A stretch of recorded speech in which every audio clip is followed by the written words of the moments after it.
mastermind life coach, and we're back on a Tuesday morning in San Diego, and I got something really awesome to talk to you about today that I guarantee affects you and me and all of us every minute of the day, and this could be a game changer for you. So something, when I figured it out, it really made a big impact in my life, and I'm still getting better at it. I'm not perfect.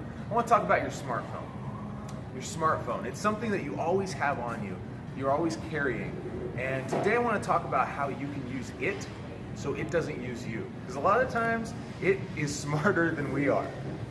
Just hands down, that's how it works. So we're going to go over a few things that you don't want to do with your smartphone.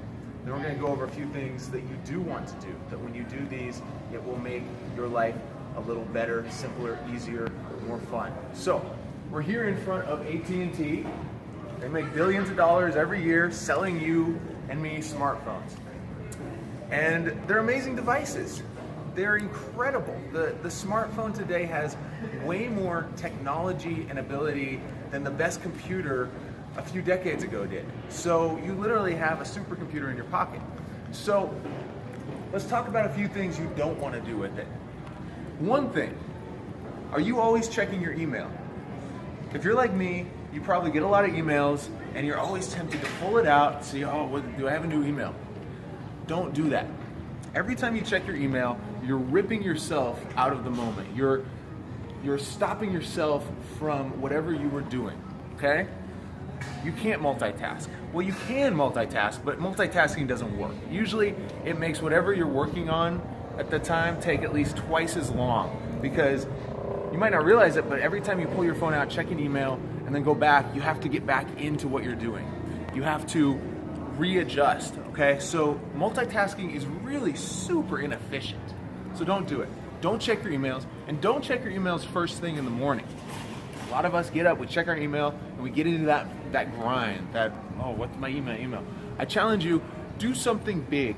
Do something big that you will feel great having accomplished first thing in the morning before you even look at your emails. Save the emails for later. Don't constantly check your emails. Second, do you have a family? Maybe you do, maybe you don't. But don't always pull your phone out every time there is a lull in a conversation. Every time you don't know what to say. Every time you get a little bored.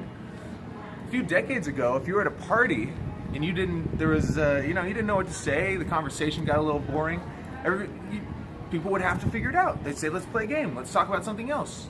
You'd figure it out. You'd be creative.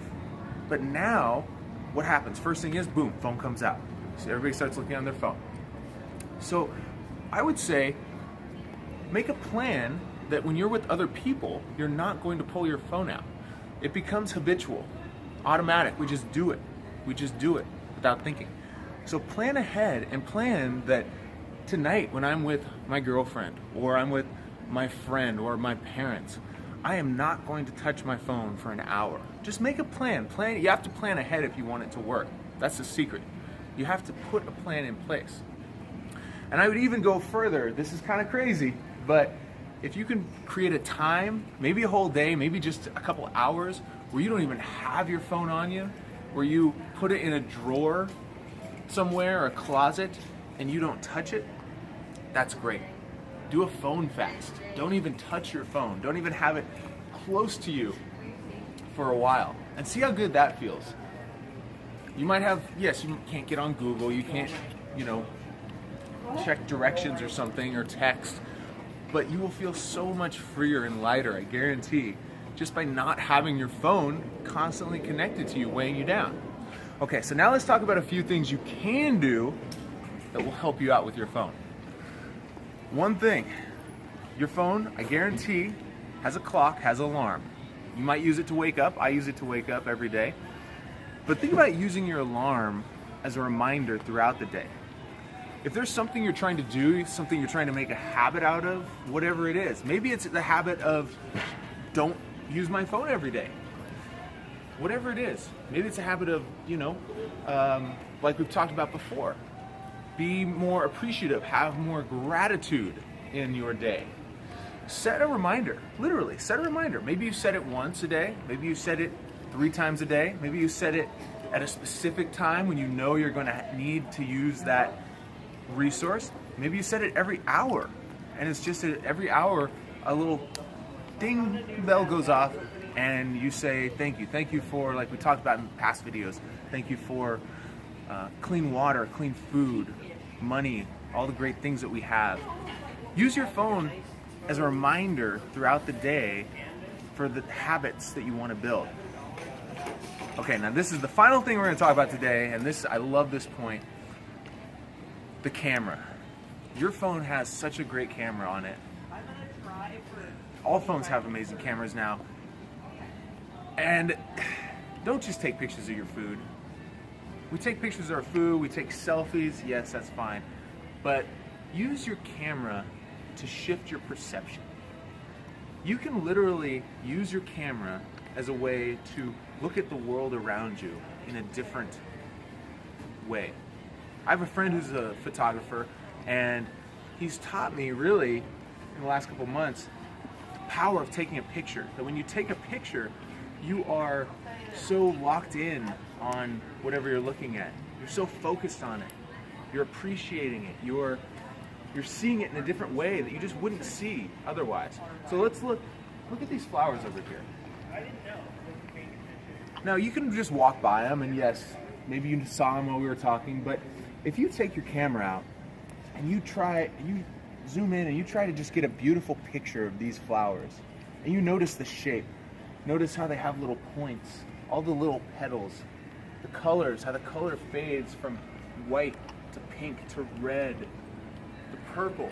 Purple is a very rare color in nature. Very, very rare color. How bright it is, how dark it is. The beautiful white.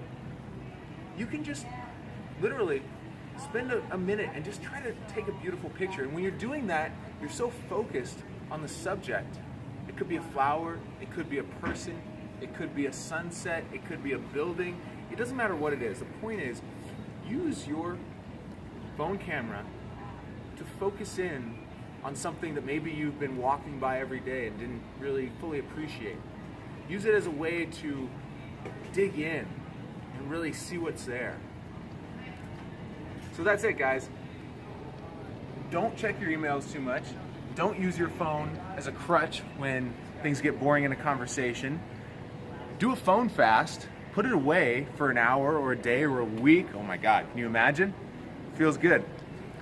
And use your phone to remind yourself of the things you want to do more often and to shift your perceptions about the world around you. Take some beautiful pictures and just enjoy that moment. Enjoy that moment to really see something in a new way. Shift your perception. Try it out. Tell me how it goes, and we'll see you next week. Take care.